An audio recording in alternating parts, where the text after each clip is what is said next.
Ang ganda ng tunog, malinis tingnan, compact at madaling dalhin. Yes sir, ito ang Aurashare BS16. Ang taas na star rating nito kasama sa good products under most loved speakers. Gustong gusto ko talaga yung mesh body ng speaker na to. Napakalinis at ang sarap hawakan. 10 watts lang to pero sobra-sobra na para sa kwarto. May 1200 mAh battery na tumatagal na up to 4 to 5 hours playtime. Nandito sa taas ang power, play pause at volume buttons. At para mag-next or previous song, hold lang ng 2 to 3 seconds ang plus or minus button. Dito naman sa gilid ang charging port. Pwede mo rin saksakan ng SD card o USB flash disk at may instant MP3 player ka na. Splash proof kaya kahit maulanan okay lang. Ito, soundcheck muna tayo.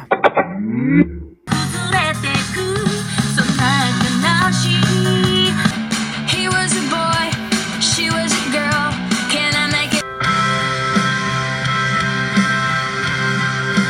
Do you have the time to listen to me? Ganda 'di ba? Around 500 pesos lang 'yan. May iba't ibang kulay pang available 'yan. Yun lang, thanks for watching and follow for more.